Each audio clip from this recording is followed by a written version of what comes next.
Hello everyone, how are you all. आज आपण करणार आहोत मुखवास. मुखवास रेसिपीसाठी आपल्याला लागणारं साहित्य आपण बघून घेऊ. मी एका पॅनमध्ये पाणी घेतलं आहे.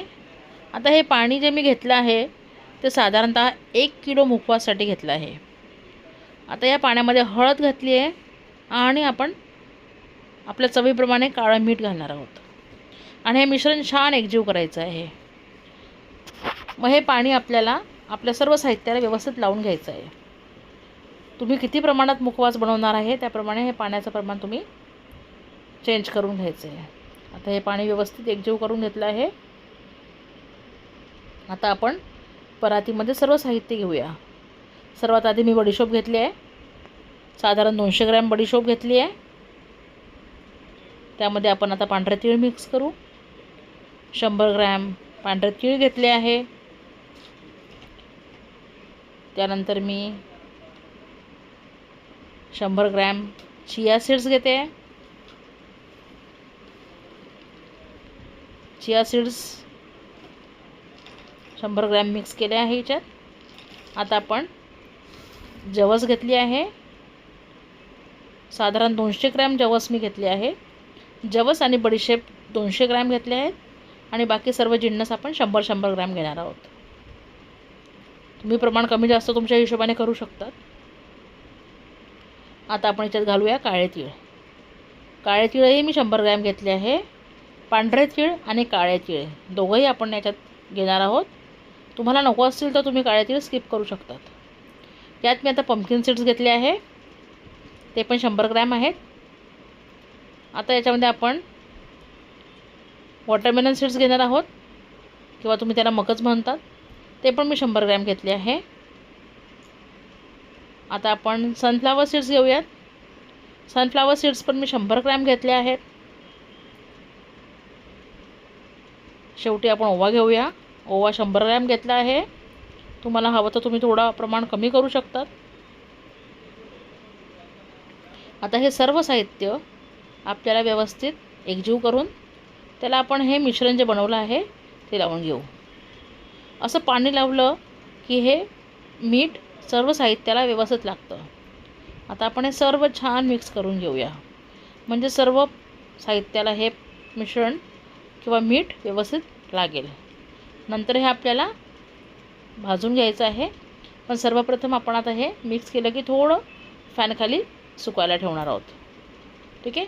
आता हे मिश्रण आपलं रेडी झालेलं आहे. थोडंसं आपण याला फॅनखाली ठेवलं होतं साधारण 2 ते 3 तास. ते बऱ्यापैकी आता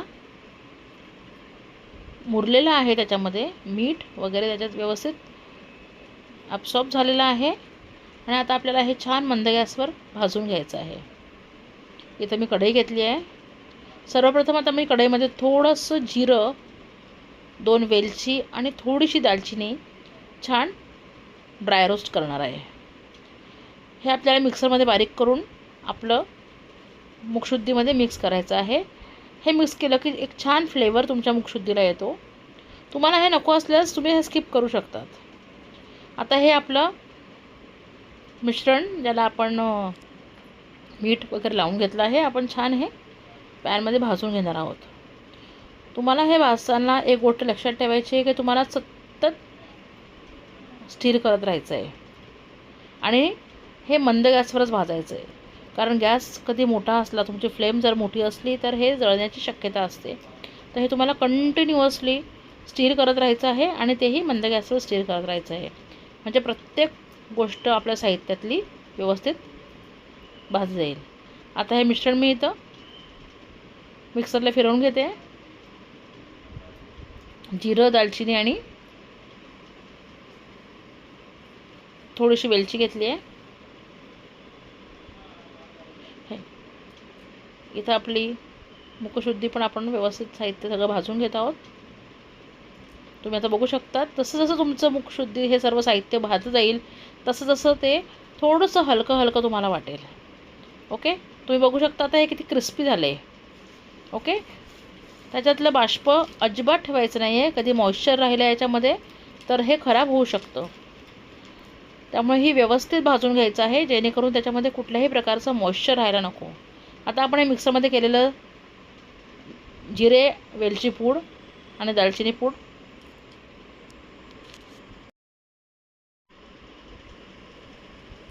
तर हे आपण सर्व आता मंद गॅसवर छान आपलं झालेलं आहे.